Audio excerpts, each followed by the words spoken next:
How does it feel to be, I don't know, the guy the environmental movement considers to be the enemy? Well, I can't help them with their considerations. I'm just telling the truth.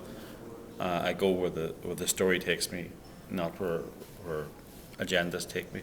And the truth has brought me to where I am. I don't care what the environmental movement thinks of me. I don't care what the oil and gas industry thinks of me. I don't care what anyone thinks of me. I'm a journalist. What was it about Gasland that you didn't like? The deceptiveness, the unethical journalism. Actually, it was my big problem with Gasland was the unethical journalism, and I use that phrase very deliberately.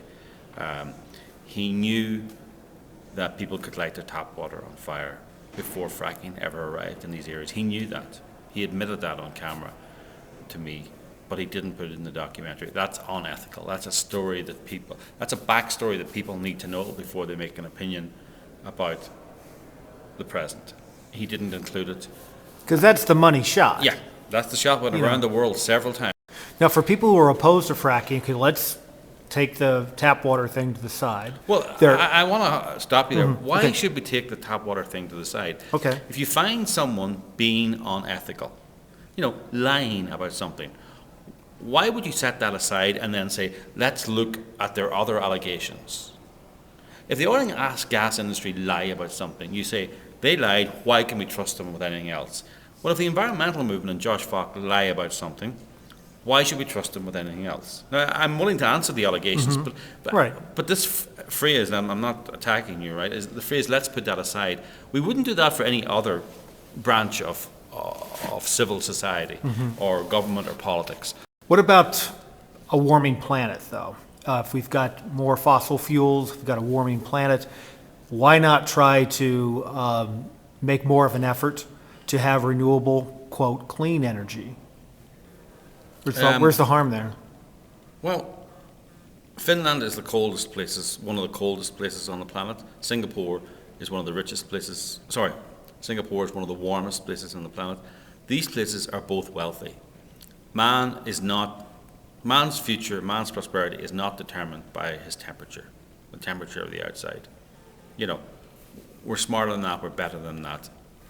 I don't think a warming planet, if it is a warming planet, is going to change the future prosperity of anyone. Finland's cold, very wealthy. Singapore's warm, it's very wealthy. Australia's very hot, it's very wealthy. Temperature does not determine your future, does not determine your prosperity.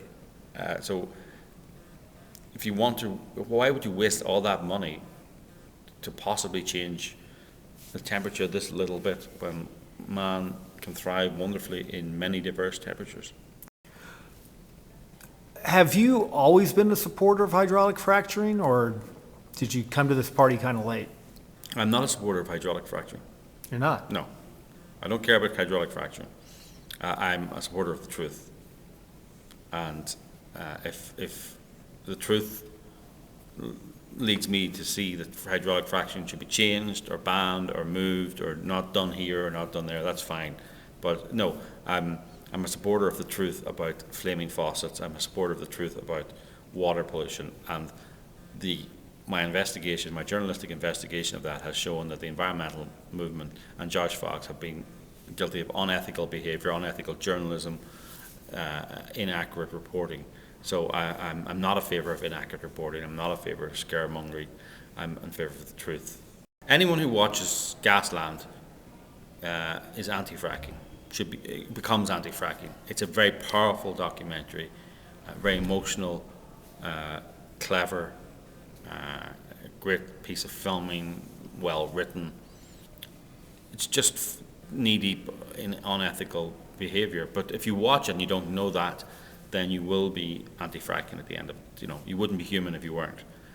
When you see what I did, how I analysed Gasland, and hopefully and took it down and knocked it back bit by bit, everyone then switches again when they see our film, and I want that process to happen, because I want to show people how they can be manipulated, and when the truth comes out, how the scales can be lifted from their eyes. I have nothing to hide. Like I'm willing to put my film up against Gasland any day. Josh Fox won't join a debating panel with me. He excluded me from the premiere of Gasland 2. He does not want to answer difficult questions. And for me, as a journalist, that's a big red flag. So the university should have Josh Fox's film one day, mine the next, and then the third day have me and Josh come and debate. But Josh won't come, so I think that speaks volumes. You say you're not a friend of the oil and gas industry. No. Could you explain that? Someone's going to take a look at your film and say, of course he supports the oil and gas industry. No. I mean, I'm not a friend of the oil and gas. I'm not. You could say I support farmers too, because there's a lot of farmers in the film. I'm not a friend of the farmers either. I came from a farm. I don't want to go back to a farm. No, I'm just a friend of the truth. And when I analysed what every side said and saw one side lying and the other side not lying, then I thought, well, this is where I am. This is, I'm not their friend. I don't care. As a journalist, you can't care about someone, right?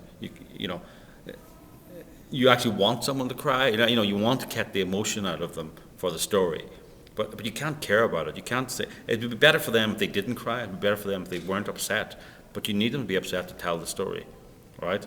And as a journalist, there's a kind of parasitic or symbiotic, whatever you want to call it, relationship with people you're making a film about or telling a story about. And so I'm not a friend of them. I want to tell a story. I need them to tell a story. I need the environmentalists to tell a story, but I'm not a friend of either of them. They're my subject. You getting rich? No. But you can buy FrackNation online. Go to FrackNation.com for just $20. No, if you want to get rich, I don't know, join the environmental movement, and it's a career now. That was when I was at college. We had crazy people at college, but the idea was, when they go out into the real world and get a job, they'll change their opinion.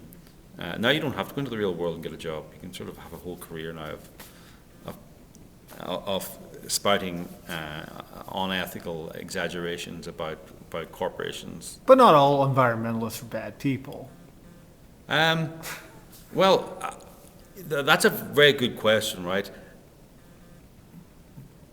They may not be, but they need to spotlight and highlight the bad apple. If it's a bad apple phenomenon, they need to say, Josh Fox lied about this, and call him out on it, right? And separate them from these bad apples if it's a bad apple situation. But I don't see that.